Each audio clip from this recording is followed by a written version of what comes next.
Recuerda que también puedes ver toda nuestra producción original en nuestra página ingresando a www.nextpanama.com/envivo.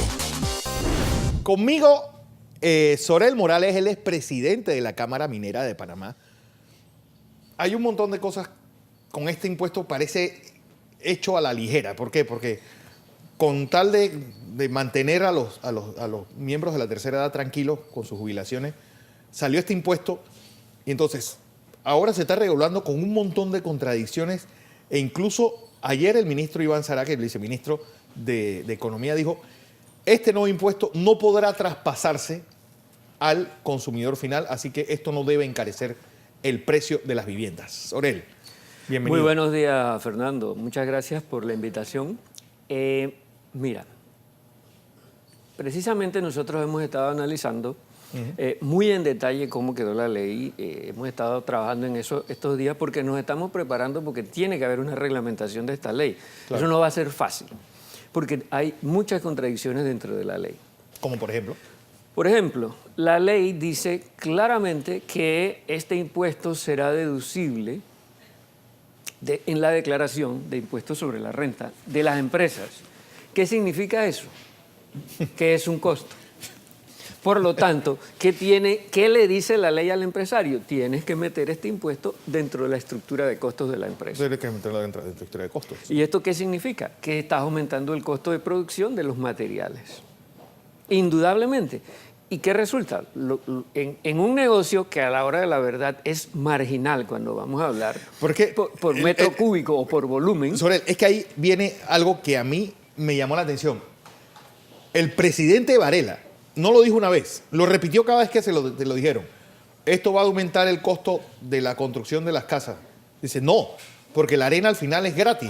Es decir, ellos lo único que tienen que hacer es ir con una pala y a una playa, meter esa arena en un camión y venderla. ¿Qué costo tienes ahí? Bueno, decía él. No es una arena, no es una arena de playa, bueno, porque esto, si se hace es porque es ilegal. Ok.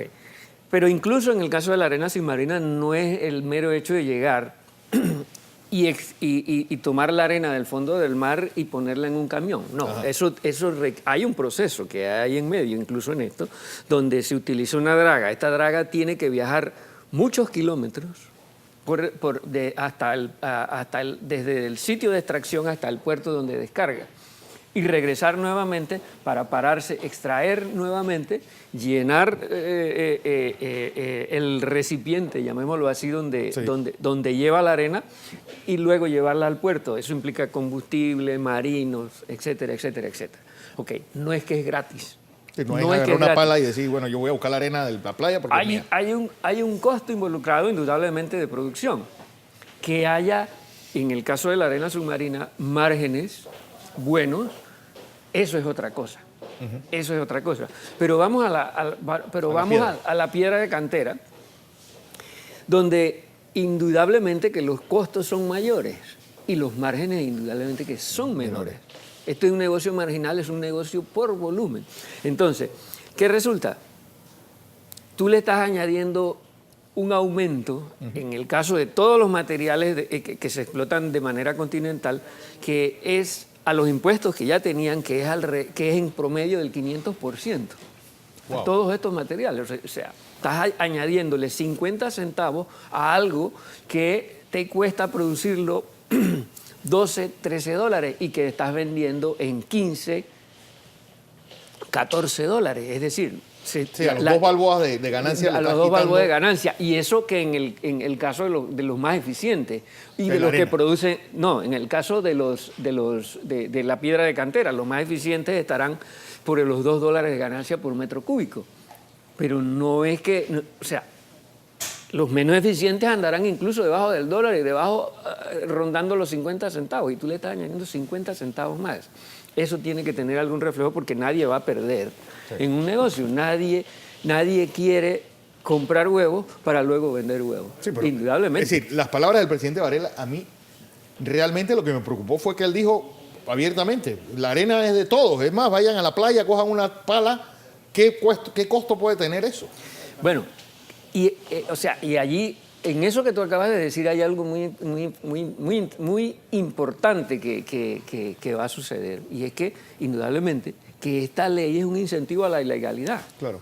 ¿Por qué? Porque vamos a suponer que en una cantera no pueden sostener estos sin subir los precios.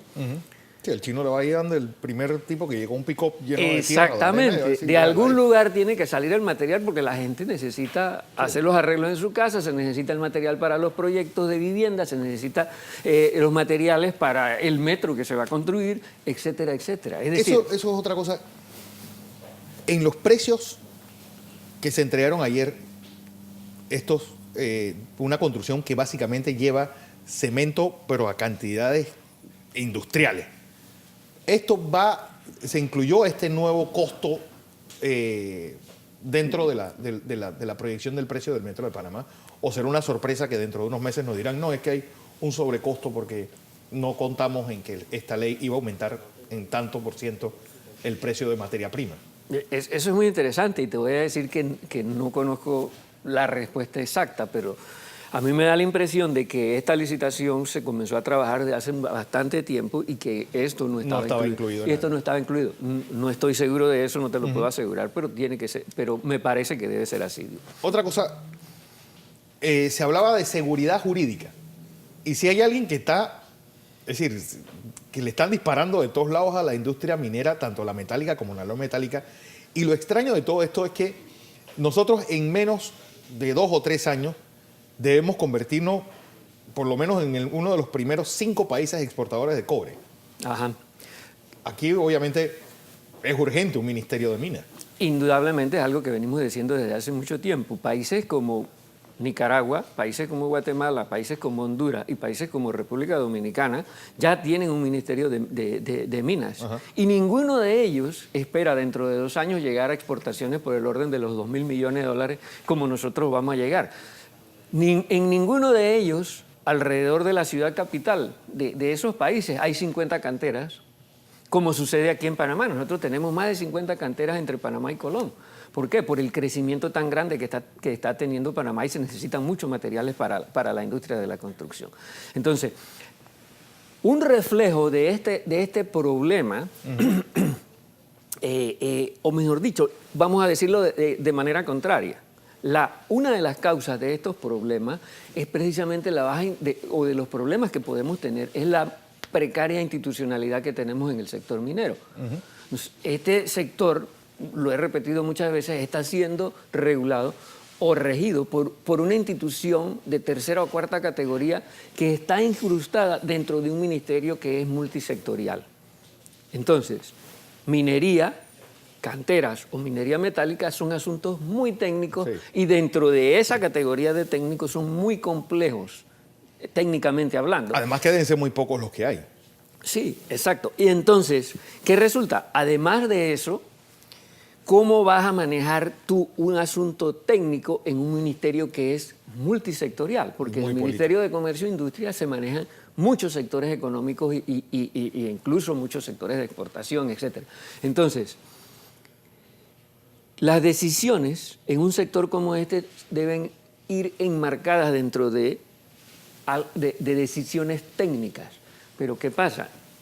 En un ministerio como este, las decisiones van a tender a ser políticas por el hecho de que tú no puedes tener, o nunca ha habido un experto en los niveles de mando alto del ministerio. Claro. Y para entender cómo se maneja esto, hay que ser un poquito técnico por lo menos, para entender cómo se maneja todo esto. Y esto fue algo que se reflejó cuando nos sentamos en la mesa de negociación con los técnicos del MEF, con los técnicos de la ANAM e incluso habían algún técnico de la Dirección de Recursos Minerales. La labor que tuvimos que hacer nosotros para que ellos entendieran fue una labor de docencia. Yo creo que ya te lo había explicado aquí la otra vez que estuve en este programa. Así que yo no sé, que no puedo predecir el futuro, pero indudablemente que de una forma u otra este costo adicional que la misma ley, volviendo al tema inicial, original, que la misma ley dice que es un costo y que hay que deducir del impuesto sobre la renta, no vaya a generar un aumento en el precio. Y una de las cosas que nos hemos sentado nosotros a pensar, bueno, habrá forma de absorberlo. Pero ¿hasta qué punto? Si también está subiendo, el Gasolina. costo de la energía eléctrica, está subiendo el combustible. Entonces, ¿qué puede suceder? ¿Qué podemos hacer? Bueno, eso veremos, y veremos también cómo se regula la ley, que eso es otros 500 pesos. Así que seguro te tendré por acá muy pronto. Muy pronto, y como te digo, ya nosotros nos estamos preparando, ya tenemos una comisión de expertos de la Cámara y de gente que trabaja en esto, que va a comenzar a trabajar esta misma semana en ver cuáles son las alternativas para regular esto y que quede de la mejor manera posible. Porque con tantas contradicciones en el mismo texto de la ley, es muy difícil regular y hacer una cosa que genere por lo menos parcialmente lo que ellos están esperando que se genere. Porque otra cosa que te digo es que los ingresos que ellos esperan va a estar muy difícil, ¿no? que lo saquen de este Bueno, sector. también están los precios de los ganadores de los juegos de azar, así que esperemos que mucha gente se gane la lotería y los bingos y los casinos.